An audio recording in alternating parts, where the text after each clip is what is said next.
How you going? So on this channel, I'm always reacting to other people's videos and commentating on them and all that sort of stuff. Thought with this one, I'll do one of my own videos and commentate on it.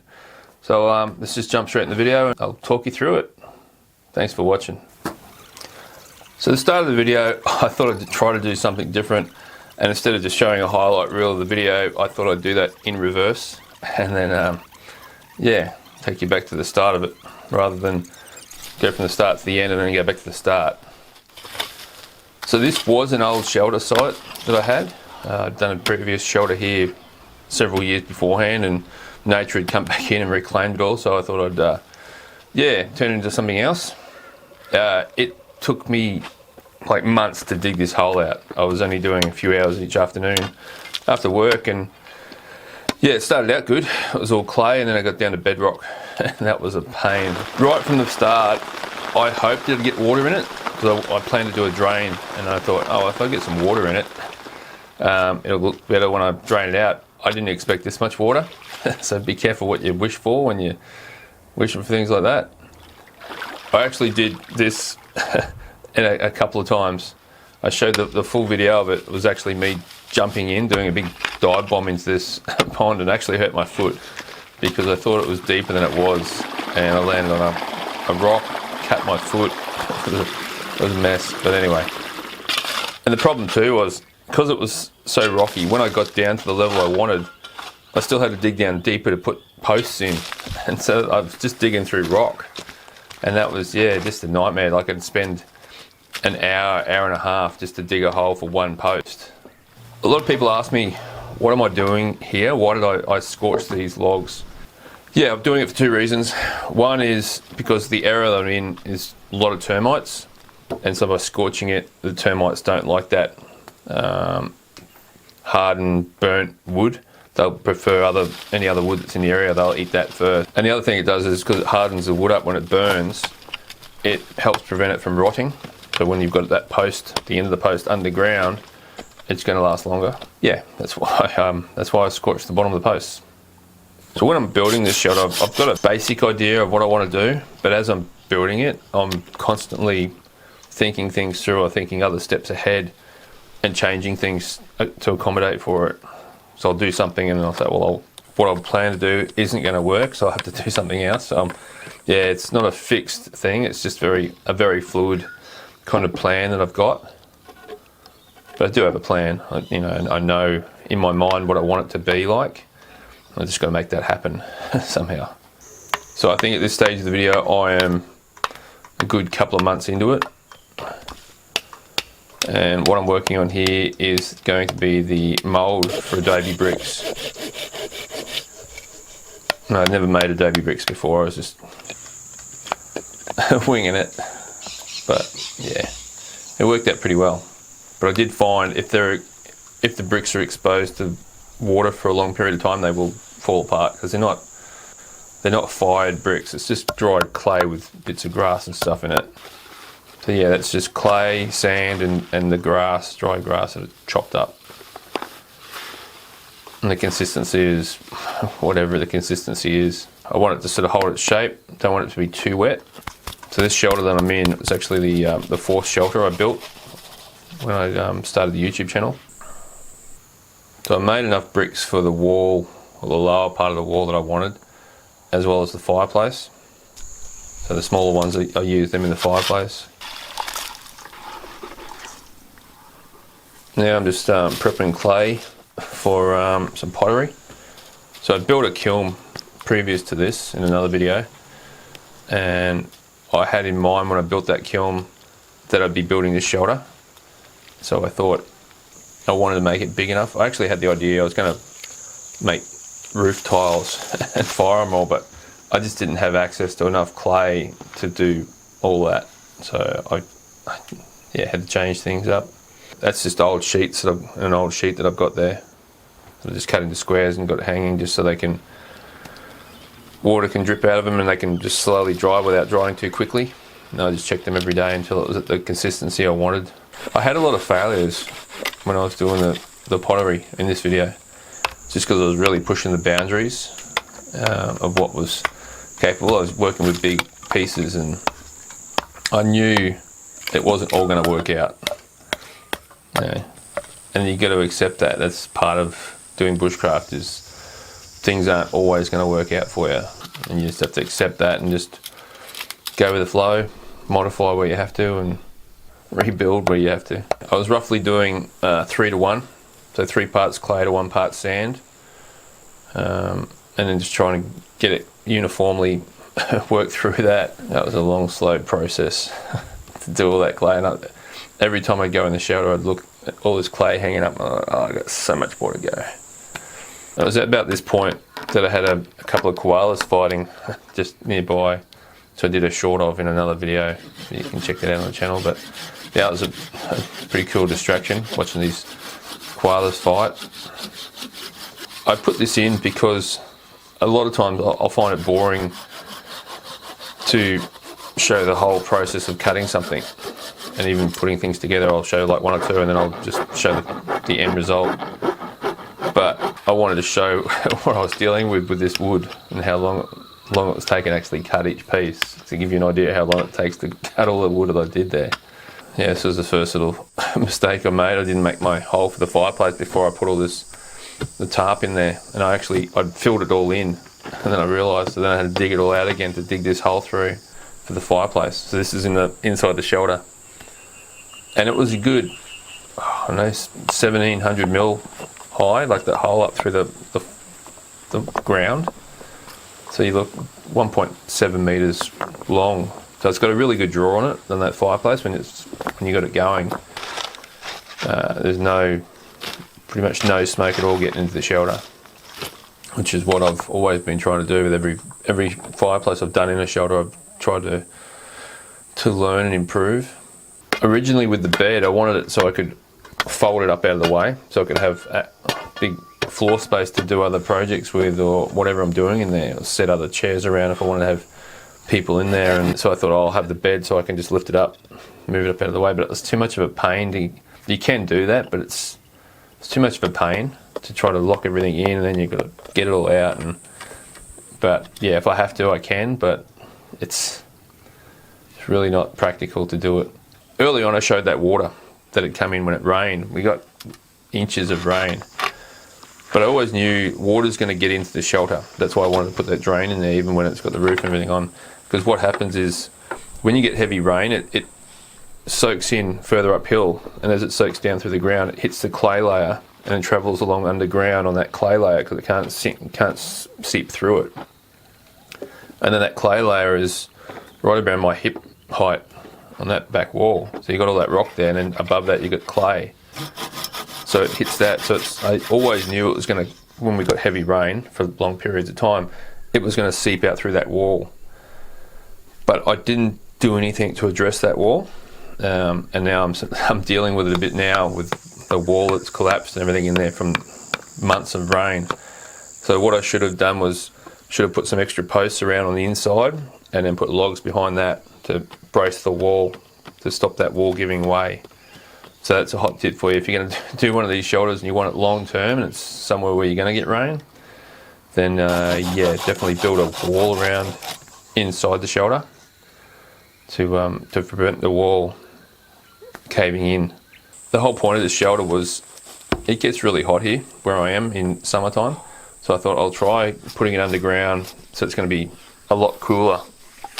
So any openings are going to allow hot air to come in from the outside. So I'm trying to make this gap here with the door as closed up as possible, as sealed as possible, to try to prevent that heat coming into the shelter and the cool air getting out of the shelter. So that's why I'm building this sort of frame inside, so I've got something flat for the door to close against, to sort of minimise the gap, because it's not much straight timber in my area. I don't have pine trees and all that kind of stuff everywhere. And yeah, this was a long day. I knew it was going to be, but yeah, I fired the kiln. I think I had it going for, I don't know, 10 hours? Something crazy like that. Like, yeah, I started it. This was like about, I think it was like 2 o'clock in the morning when I started the kiln. With the kiln, you can't bring it up the temperature too quickly, because you get heat shock because even though the pottery is dry, it's still got moisture in it. So if you bring it up to temperature too quick, that moisture has to escape as steam, and so that you get that thermal shock. So you've got to heat everything up slowly. The longer you can heat it up over, the better. That, yeah, you can't heat it up too slowly, but you can heat it up too quick. So yeah, I hadn't really kicked this fire into gear until I put that cover on it. And you can see I'd started at 2 o'clock in the morning, so it's already been going for 4 or 5 hours. Slowly bringing that heat in, keeping the fire small. And then it's, yeah, just a matter of feeding it. You can see the shadows as day progresses, but it was, yeah, afternoon by the time I'd finished, and then I just closed everything up, packed it full of rocks, and just left it. So this is the following day. I've just left it cool down, closed everything up. I made these little Mexican men. I had the idea that I could just do like a giveaway thing on the video, or a video. If people left a comment, I'd just judge the best comments and send them off a little Mexican man made from clay out of my area and fired in my kiln. But yeah, haven't done that. This is for the air vent that I did on top of the shelter, and fortunately it didn't break, so I've actually used that. This is meant to be the top of the fireplace chimney, so I thought it'd protect it from rain getting into it, and yeah, that's how the air vent goes. It just slips on top of that pipe. Right, so the adobe bricks, every day I'd go out there and I'd rotate them, had them stacked up so they'd be drying all around rather than just sitting there and drying just on 3 surfaces. They could constantly dry. I think I dried them for, it was about 4 weeks from memory. This is it's going back a year or 2 that I did this. Now, I never intended to do a whole wall out of it. Just if I had the materials, I would have, but I just didn't have enough material to do that. But I still wanted to do adobe bricks just to practice doing them, to learn how much time is involved in making them and making the mold and things. The thing with this video, I wanted to show a lot of different techniques. I knew this was going to be one of the biggest shelter builds I was ever going to make on this channel, so I wanted it to be decent. Yeah, this was just a pain. Like, to dig it all out in the first place was a pain, like a real pain. But then I had to dig it back further to put in this wall that I'm putting in here, and because of the rain, it had wet everything had compacted from the weight of it, and then dried, and it was just like back to original dirt again, or clay. So it was a lot of effort to dig through it, even though it was just fill. So this is Timor black bamboo. It's not good for building any sort of structures. It's really thin wall. So my idea with it here was to serve 2 purposes. One was to cover up the tarp on the inside, but the other part was the acoustics. Well, I knew I'd be filming in the shelter, so I thought that act as like baffles to stop the echoes in there, having all that bamboo. So it kind of, served the 2 purposes of reducing the amount of echo as well as aesthetically making it look a little bit better. So the idea with the air vent is they've had that top piece that can be rotated around, and you've got an opening on this side, but if the wind direction is coming from this way, as it comes over, it creates this sort of vortex, this eddy, which then draws that air out of it, the hot air out of the shelter. That's the theory behind it, and it does somewhat work when it's windy, and that helps to draw the moist air out of the shelter and the heat out of the shelter, because it's at the top part of the roof, so where the hot air goes to, so it helps draw that out to keep the shelter cooler. Yeah, I really didn't know how this would work out, because the adobe bricks, they've got that grass in them. So I thought as that fire heats up in here, like this is the fireplace, as it heats up, it can burn that grass that's in it, like turn it into carbon, and that would make the bricks lose their strength a bit. Didn't happen, but what did happen was all the water soaking through the wall as we got months of rain, it actually softened all those bricks up and it just turned them back into mud, so that whole fireplace has collapsed. So I have to redo that with stones. So yeah, I never fake things in my videos, and I'm not going to do it in this one and say, oh yeah, it's a great shelter and everything worked out perfect. Lessons for me to learn and lessons for me to share. That's how I see it. And I had an idea for the door which didn't work out. I was going to do the same as what I did with that wall and weave all the sticks together and then render it with clay. When I tried that, it sort of put everything under tension. Like when you're weaving it all through, everything's sort of twisted. And the door locks that I made, they didn't actually work. So I had to cut all that out, rip it all out, and come up with a different solution for it. So these are the door locks that I'm working on here. And I really had no idea. I was just kind of coming up with it on the fly, working it out and trying to make it happen, trying to make it work. And yeah, it still works. It works really well, actually. I'm impressed with that.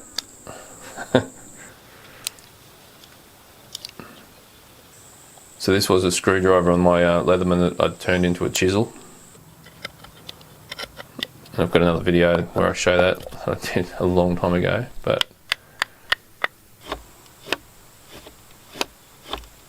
it's actually interesting me watching this video because I haven't watched this video for so long.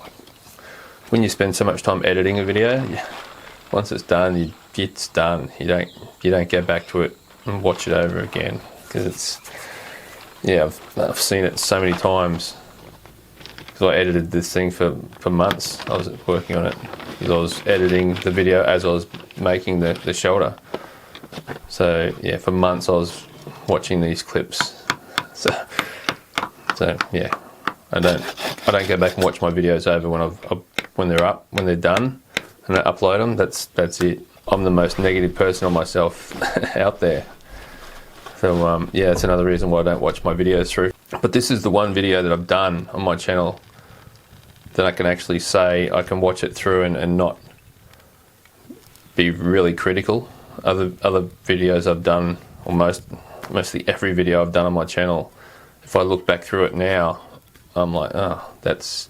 Whereas this one, I'm still happy with it, as I should be, because it took so long to make and to film it and edit it. But yeah, that's pretty much it. I think she's done. Thanks for watching. All right, well, that was interesting for me to watch through. I don't know what this video is going to be like. I'm just rambling as I'm watching it. If you haven't seen that video in full, I'll put a link in this video description, as I do with all the videos I review and react to and that. But yeah, check out my other channel, Rob's Bushcraft and Adventures, and you can see all my bushcraft videos that I've done and future videos when I do them. Till next time, thanks for watching. Catches.